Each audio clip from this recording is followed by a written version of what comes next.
దేశంలో ఇటీవల జరిగినటువంటి తమిళనాడు, పశ్చిమ బెంగాల్ ఎన్నికల ఫలితాల గురించి ముందుగానే ప్రెడిక్షన్స్ ఇచ్చి అవి నిజమైనటువంటి పరిస్థితి. సో, ఈ నేపథ్యంలో అన్ని వివరాలపై మనతో మాట్లాడేందుకు మరోసారి జాయిన్ అవుతారని మనతో నారాయణ నరసింహుని బిడ్డగా అందరికీ సుపరిచితులైనటువంటి రాఘవ సిద్ధాంతి గారు. నమస్తే సార్. నమస్తే. నేను సిద్ధాంతిని అంత తెలుసు, గొప్పవాడిని కావాలని కాదు. చెప్పాను ఈసారి. అంత గొప్పవాడిని కాదు కానీ but okay done. Ya as a నారసింహుడి బిడ్డగా నేను తెలియపరుస్తా. అందుకే సార్ రాఘవ శర్మ అనలేదు, రాఘవ సిద్ధాంతి అన్నాను. సో ఎలా చూడాలి సార్ తమిళనాడు ఫలితాలని? విజయ్ ప్రమాణ స్వీకారం చేశారు, మొత్తానికి గవర్నర్ మీనమేషాలు లెక్క పెట్టి నేను మన దగ్గర కూడా తాత్సారం చేశారు, మొత్తానికి అతను ఓత్ అయితే తీసుకున్నారు. ఎలా చూడాలి ఈ పరిణామాన్ని? గతంలో కూడా మీరు దీని మీద ఇదే ప్రెడిక్షన్ ఇచ్చారు. It's not a prediction, it's a confirmation. Okay. April first వీక్లో, తర్వాత సెకండ్ వీక్లో, థర్డ్ వీక్లో జరిగిన మాధ్యమాల ఇంటర్వ్యూస్లో మన దగ్గర కూడా నేను చాలా ఖచ్చితంగా బీజేపీ 2 చోట్ల ఢంకా బజాయిస్తుంది, కాంగ్రెస్కి ఊపిరి దొరుకుతుంది, దీది గెలిచినా ఓడినా బీజేపీకి మాత్రం ప్రాణ సంకటమే. వాళ్ళకి నిద్ర ఉండదు, ఎందుకంటే ఆ స్థితిగా మారిపోతుంది అని చెప్పి తమిళనాడు రాష్ట్ర ముఖ్యమంత్రిగా విజయ్ ప్రమాణ స్వీకారం చేస్తాడని చెప్పాను. అందరూ ఎగ్జిట్ పోల్స్తో సహా 3 సీట్లు, 7 సీట్లు, 13 సీట్లు, 18 సీట్లు అని చెప్పి కొంతమంది కింగ్ మేకర్ అవుతాడు అని ఇట్లా చెప్పారు. బట్ నా నాన్న అనుగ్రహంతో నేను చాలా ఖచ్చితంగా చెప్పాను, తమిళనాడు రాష్ట్ర ముఖ్యమంత్రిగా విజయ్ ప్రమాణ స్వీకారం చేసి తీరుతాడు అని చెప్పాను. నాకు చాలామంది ఫోన్లు చేశారు, గెలవడం అయితే గెలిచాడు కానీ ఏంటి గురుగారు ఇదంతా అని చెప్పి నన్ను చాలామంది అడిగారు.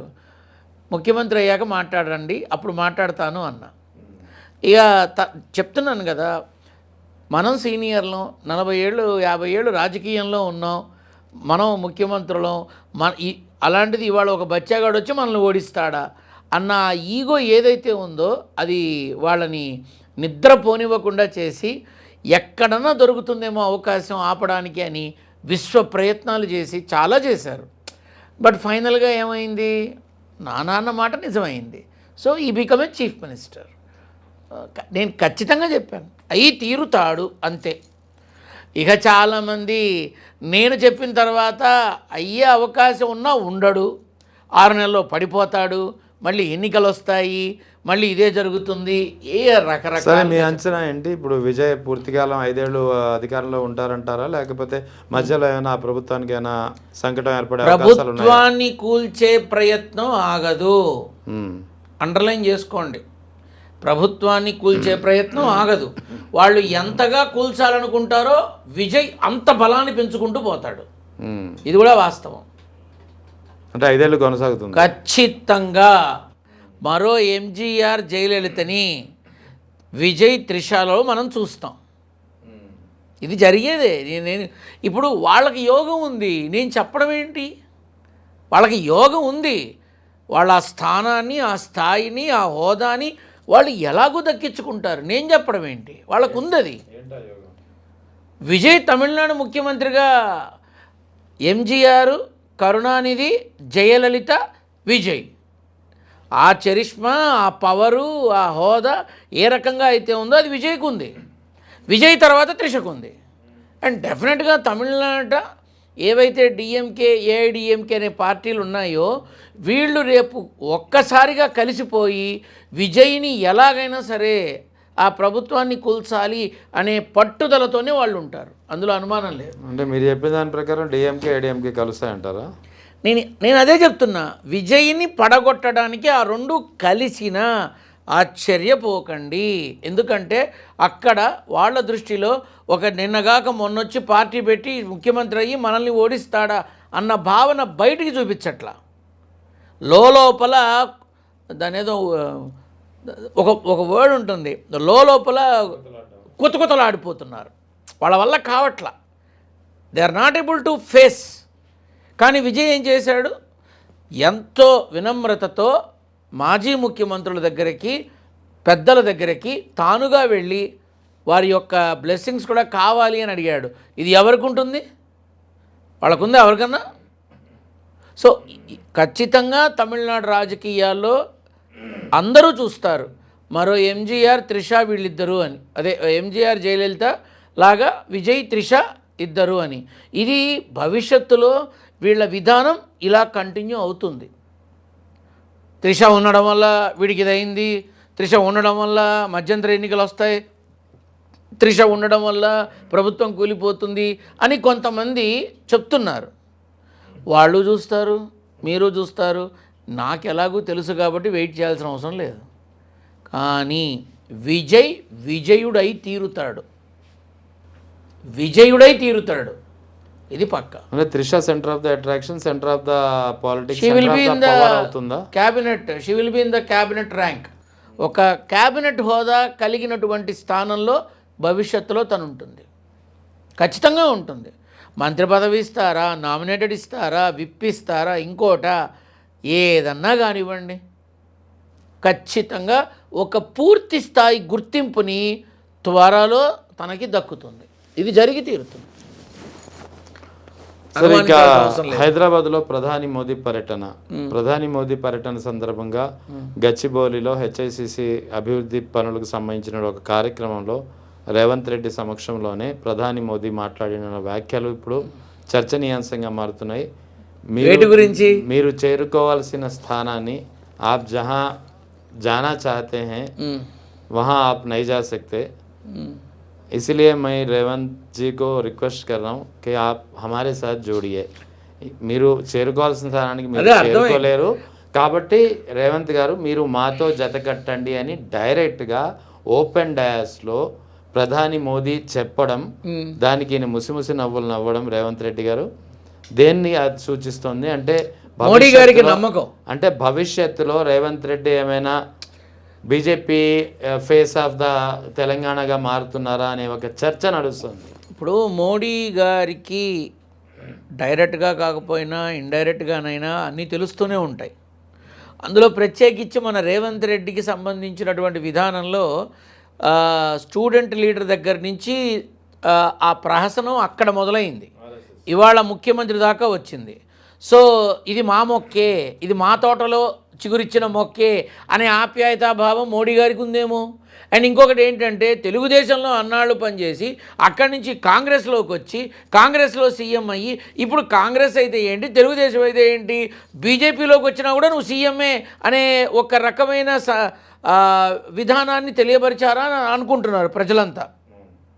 ఇప్పుడు యాజ్ ఇట్ ఈజ్ గవర్నమెంట్లో నువ్వు వచ్చినా కూడా మేము రెడీ నీకు ఇవ్వడానికి అనే విధానం ఉందా అని అనుకుంటున్నారు.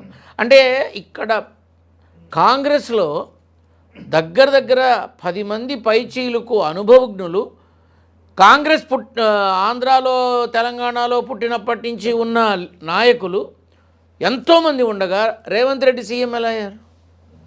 ఓటుకు నోటు కేసులో జైలుకు వెళ్ళొచ్చినా తను ముఖ్యమంత్రి కాగలిగాడు.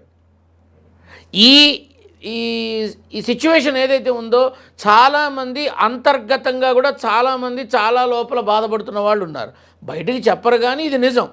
సో ఇప్పుడు తెలుగుదేశం నుంచి తెలుగుదేశంలో మంచి హోదా చూసి మంచి స్థాయిని చూసి అక్కడి నుంచి కాంగ్రెస్లోకి వచ్చి ఇక్కడ మంచి ముఖ్యమంత్రి అయిన తర్వాత ఇందులో నుంచి బీజేపీకి ఎందుకు వెళ్ళకూడదు? ఏమో రేవంత్ రెడ్డి మనసులో ఉన్నమాట మోడీ గారు తెలుసుకొని ఆహ్వానం ఇచ్చారేమో, నేరుగా ఇచ్చారేమో.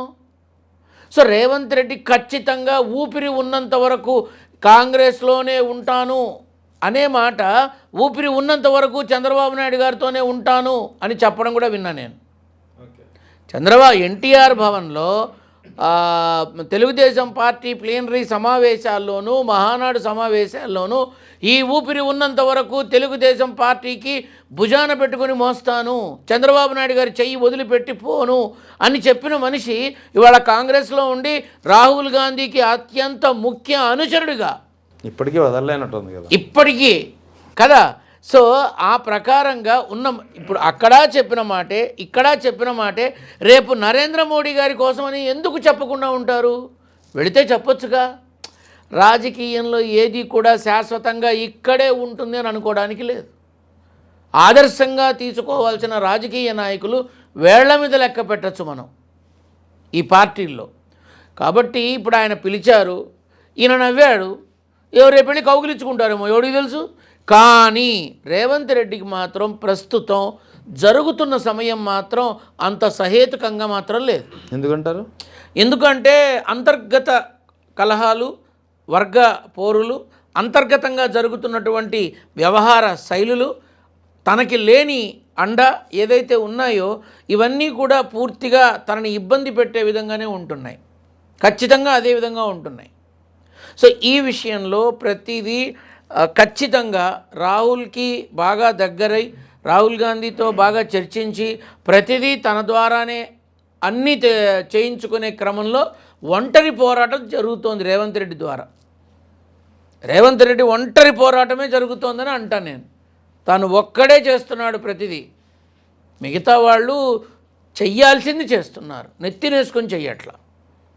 సో ఇప్పుడు బీజేపీలోకి మోడీ గారు ఆహ్వానించాడు కాబట్టి రేవంత్ రెడ్డి ఖచ్చితంగా వెళతారా, లేకపోతే సమయం తీసుకొని వెళతారా, లేకపోతే ఎన్నికలకు ముందు తన వావి సపరివారంతో వెళతారా, అందరూ చూస్తారు. అంటే ఇక్కడ మోదీ గారు చేసినటువంటి వ్యాఖ్యలు రాజకీయ పరంగా చేసిన వ్యాఖ్యలు కానీ పరిగణించాలా? రాజకీయ పరంగా మాత్రమే.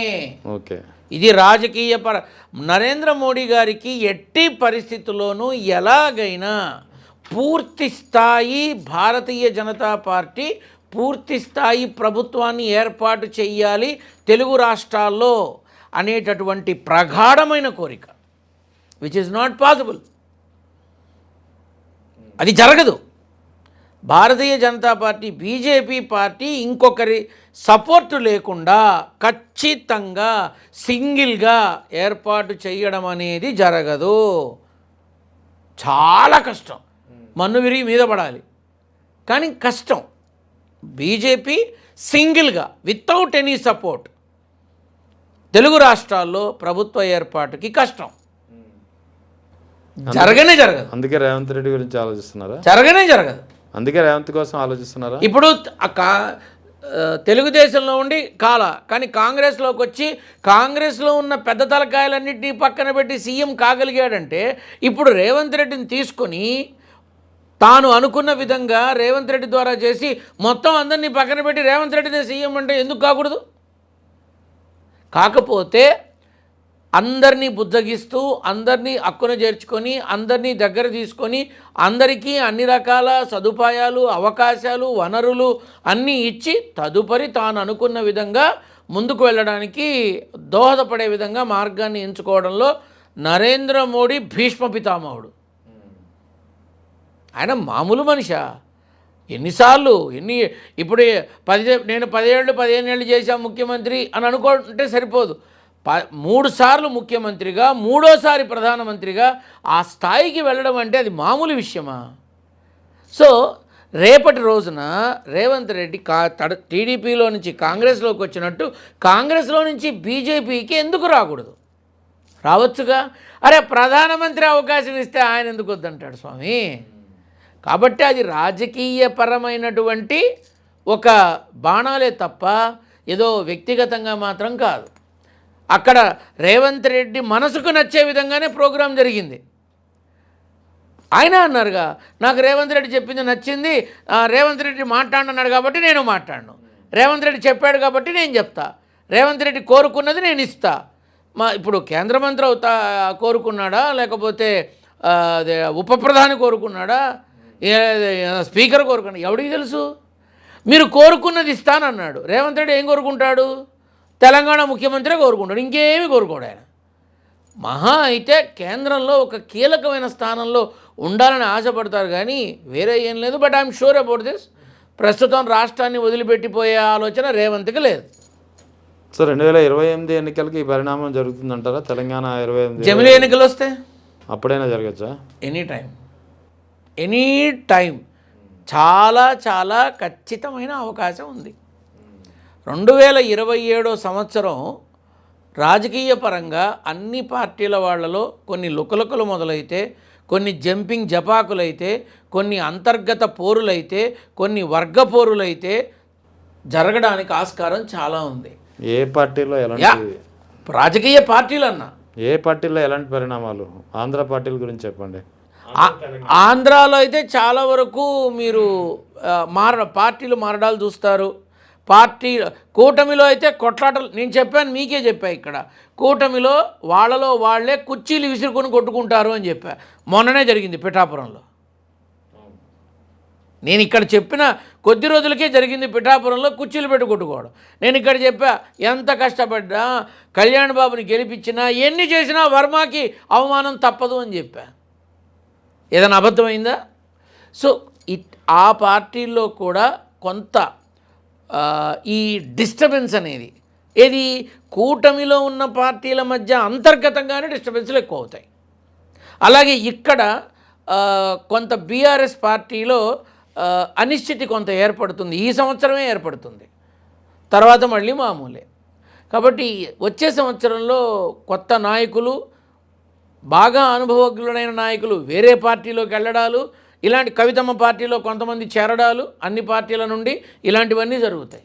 2027 తర్వాత ఈ జమిలీ ఎన్నికలు ఉండబోతున్నాయి అంటారా? జమిలీ ఎన్నికలు ఖచ్చితంగా ఉంటాయా లేకపోతే మామూలుగానే జరుగుతాయా? జమిలీ ఎన్నికల గురించి మాట్లాడాలంటే మనం 2027 మార్చి తర్వాతే మాట్లాడాలి. అప్పటిదాకా దాని ఆలోచన కూడా అక్కర్లా ఖచ్చితంగా. కానీ 2028 అనేది ఆల్మోస్ట్ ఆల్ చాలా వరకు దేశంలో కొన్ని రాష్ట్రాల్లో కొన్ని చోట్ల తప్పనిసరి అయితే, కొన్ని చోట్ల వ్యవహారికంగా అంటే ప్రతి 5 సంవత్సరాలకు జరగాల్సిందైతే ఇట్లా కొన్ని ఎన్నికలు ఆటోమేటిక్గా అప్పుడు కొన్ని ఇప్పుడు కొన్ని ఎందుకు at a time we will go on it అని చెప్పి మోడీ గారు అనౌన్స్ చేసినా మనమేం ఆశ్చర్యపోకల్లా. జమిలీ ఎన్నికల గురించి we will talk after 2027 March 9th. అప్పుడు మాట్లాడదాం. There is a possibility. ఎందుకంటే నరేంద్ర మోడీ గారు ప్రధానమంత్రిగా ఉన్న సమయంలోనే ఆయనకి మనసులో బాగా గట్టిగా ఉన్నది ఏంటంటే, 1 జమిలీ ఎన్నికల ప్రారంభం, 2 రాజ్యాంగ సవరణ. ఆయన మనసులో బలంగా ఉన్న కోరికలు ఈ 2. ఆయన మనసులో బలంగా ఉన్న కోరికలు ఈ 2, ఇంకేం లేవు. 1, ఆయన హయాంలోనే మొత్తం జమిలీ ఎన్నికలు మొత్తం దేశమంతా మొదలవ్వాలి. ఆయన ఎలాగైనా సరే 400 పైచీలకు ఆధిపత్యం సాధించి రాజ్యాంగంలో కొన్ని సవరణలు చేయాలి. దానికోసం ఆయన అహర్నిశలు కష్టపడుతున్నారు. పాసిబుల్ అన్నది వచ్చే సంవత్సరం మాట్లాడుకుందాం. ఈ పశ్చిమ బెంగాల్ ఎన్నికల ఫలితాలను ఎలా చూడాలి? ఎందుకంటే ఎస్ఐఆర్ ప్రక్రియపై చాలా పెద్ద ఎత్తున ఆరోపణలు వచ్చాయి. ఎస్ఐఆర్ ప్రక్రియ ద్వారానే బీజేపీ గెలిచినటువంటి 207 సీట్లలో 105 సీట్లలో ఎస్ఐఆర్ ప్రక్రియ ద్వారానే బీజేపీకి ఆ విజయం సాధ్యమైందనేది మరోసారి ప్రముఖంగా పరకాల ప్రభాకర్ లాంటి వ్యక్తులు కానీ ఇతర కథనాలు కానీ చెప్తున్నటువంటి పరిస్థితి. ఇప్పుడు నేను ముందే చెప్పా, చాలామందికి కొంతమందికి అర్థం కాల. మమతా దీదీకి యోగం ఉందిరా నాయన అంటే నేను ముఖ్యమంత్రి అని చెప్పాలా. మమతా దీదీకి యోగం ఉంది. అది ఓడినా గెలిచారా కొంతమేరకు వాళ్ళ అదృష్టవంతులు.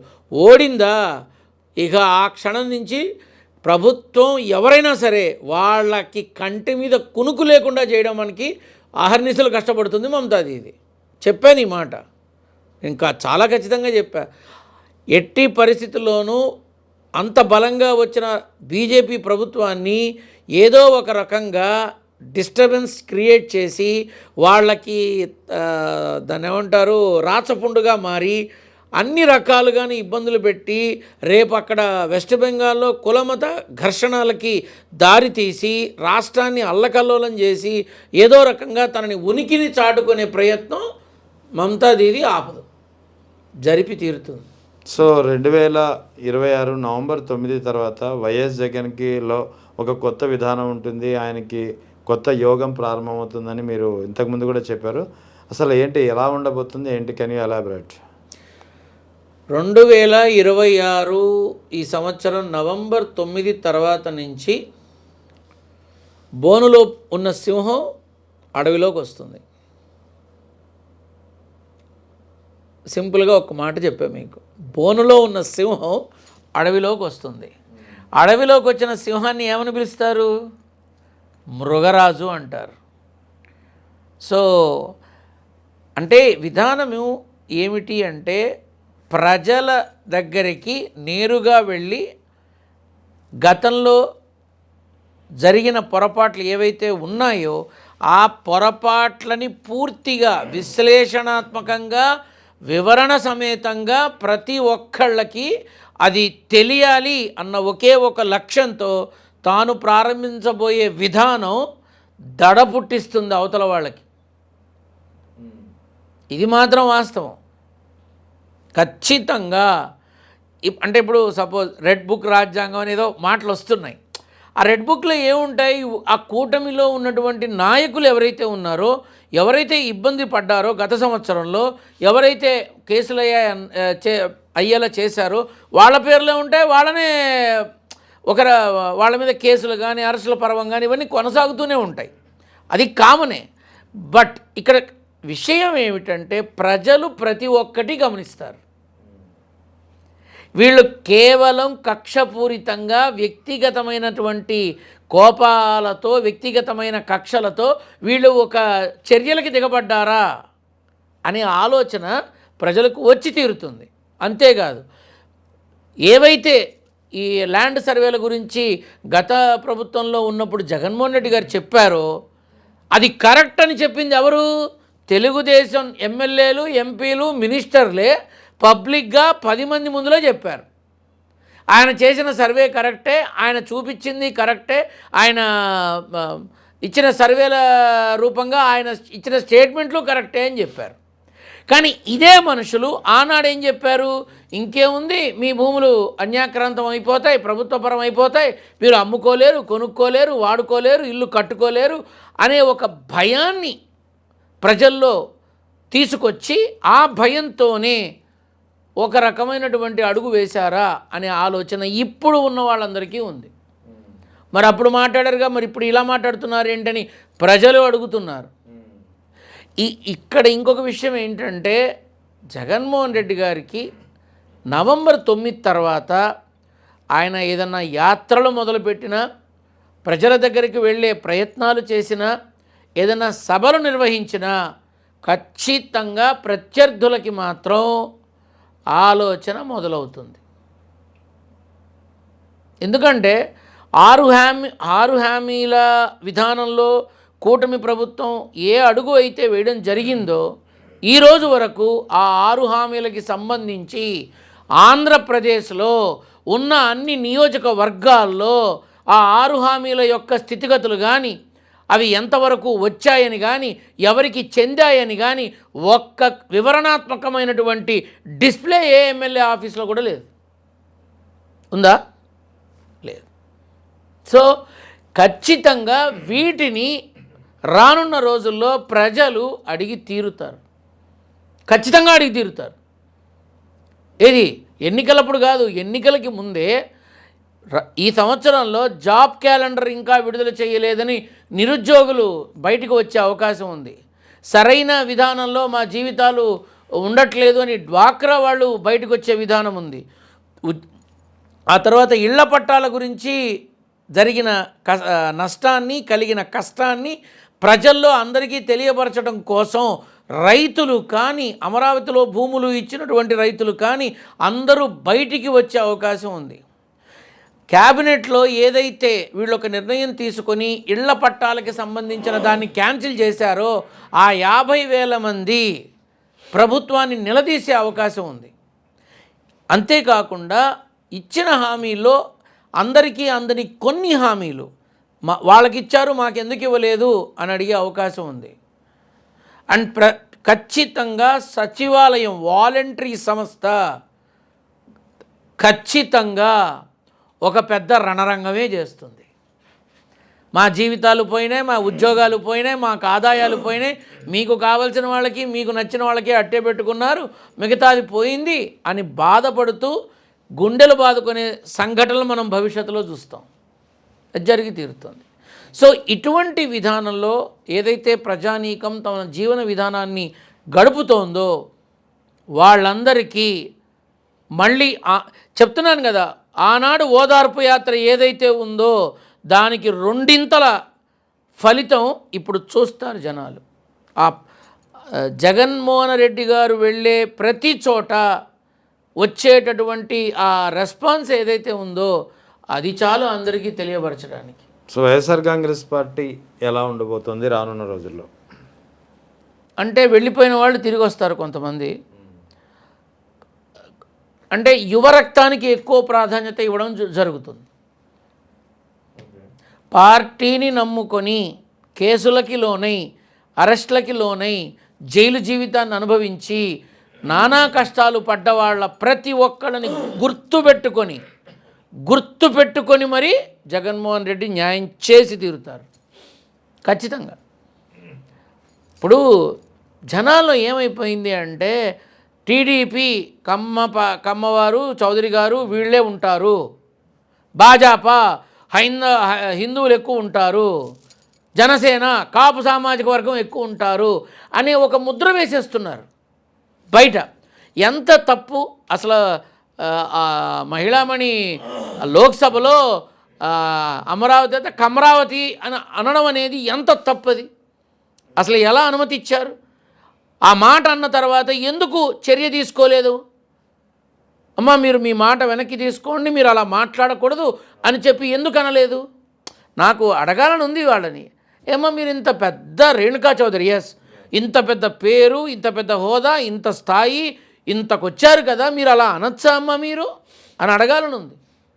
ఏం చంద్రబాబు నాయుడు గారు మీరు సాధించాము అని చెబుతున్న అమరావతిని పట్టుకొని ఆవిడ అలా ప్రొనౌన్స్ చేసినప్పుడు దాని మీద ఎందుకు మీరు యాక్షన్ తీసుకోలేదు అడగాలని ఉంది. తీసుకోరుగా, వాళ్ళేగా తీసుకోరు. కానీ వైసీపీ పార్టీలో బడుగు బలహీన వర్గాలు, అట్టడుగు వర్గాలు, దళిత వర్గాలు, ఇలా కింది స్థాయి నుంచి ఉన్నటువంటి ప్రతి ఒక్కళ్ళకి, పై స్థాయి అంటే ప్రతి ఒక్కళ్ళకి, ఉన్నత స్థాయి కులాల వాళ్ళకైనా సరే అందరికీ సమన్యాయం చేయడానికే ఆలోచన చేసే మనిషి మన జగన్మోహన్ రెడ్డి గారు. ఇప్పుడు నాకు ఆయన వ్యక్తిగతంగా నాకు ఇష్టం. నేను ఏ పార్టీ, ఇప్పుడు నన్ను చాలామంది వైసీపీ కుక్క, వైసీపీ తొత్తు, వైసీపీ పేటీఎం బ్యాచ్, ఇటు డబ్బులు మూటలు తీసుకున్నాడని అబ్బో కామెంట్స్లో 1,00,000 పెడతారు. సంతోషం వేస్తుంది. ఎందుకో తెలుసా? నన్ను అన్నందుకు కాదు, మన ఇంటర్వ్యూని చూసినందుకు ఆనందం వేస్తుంది. ఇక్కడ వ్యక్తిగతంగా నేను చూసింది ఏంటంటే, కరోనా వచ్చి 2 సంవత్సరాలు నష్టమైనా కష్టమైనా ఆ మిగతా 3 సంవత్సరాల్లో అన్న విధంగా ప్రతి ఒక్క పథకాన్ని అందరికీ చేరువ చేయడం జరిగింది. ఇప్పుడు అవే పథకాలు పేర్లు మారి పెట్టినా కూడా ఎక్కడ అమలు చేయడం అనేది 100కి 100% జరగట్ల, ఇప్పటిదాకా జరగట్ల. సో ఇక్కడ ఏమవుతుందంటే ఆయన టైం బాగుంది, ఆ బాగున్న టైము తనని నమ్మిన వాళ్ళని మరింత బాగు చేస్తుంది, ఖచ్చితంగా బాగు చేస్తుంది.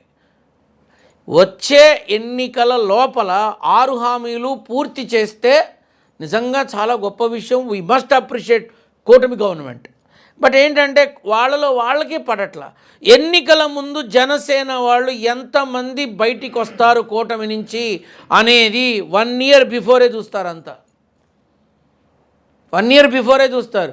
ఇప్పుడు ఉన్న పాలనతో పెంచుకుంటే గత ప్రభుత్వ పాలనే బాగుంది కదా అంటున్న జనసేన నాయకులు చాలామంది ఉన్నారు. కొంతమంది మహిళామణులు అయితే నిన్ను నమ్మి వచ్చి భుజాలు పెట్టుకుని మోసాము, ఈ చివరికి మాకు గతి ఇదే అని చెప్పి అంటున్న వాళ్ళు ఉన్నారు. కాకపోతే కళ్యాణ్ బాబు మాత్రం ఈ 15 అంటే ఇంకో 15 సంవత్సరాలు మన గవర్నమెంటే ఉండాలి అని అంటే అది కొంచెం మనసుకు నచ్చల. ఎందుకంటే తాను కరెక్ట్గా ఆలోచిస్తే జనసేన పార్టీకి అధ్యక్షుడిగా, ప్రజానాయకుడిగా ఆ రకమైన ఆలోచనలు చేయాల్సింది ఇంకొకళ్ళ దగ్గర ఇంకా అలానే ఉంటాను అనే విధంగా మాట్లాడడం అనేది ముందు జనసేన నాయకులకే మింగుడు పడట్ల. ఓకే. సో ఈ విషయాలు బాగా గుర్తుపెట్టుకోవాలి. ఎవరు ఏమన్నా నేను ఒప్పుకున్నా ఒప్పుకోకపోయినా, ఎవరు ఒప్పుకున్నా ఒప్పుకోకపోయినా జగన్మోహన్ రెడ్డి దాన్ని ఏమంటారు, ఆ సమయం నుంచి బాగుంది. అది ఎవడేం చేస్తాడు దానికి? ఇప్పుడు మన టైం బాగుంది అంటే అది సత్తుపిల్ల కూడా బంగారు నాణ్యం అవుతుంది. అలాగే ఆయనకి ఆ టైం స్టార్ట్ అవుతుంది. మళ్ళీ ప్రజలు నువ్వు కావాలి, ఈయన మీరు నన్ను సపోర్ట్ చేయండి అడగడు. జగన్మోహన్ రెడ్డి ఎప్పుడు తల వంచి ఆ స్థితికి రాలా. నువ్వు కావాలి మాకు, మీరు కావాలి మాకు అని వింటారు నవంబర్ 9 తర్వాత.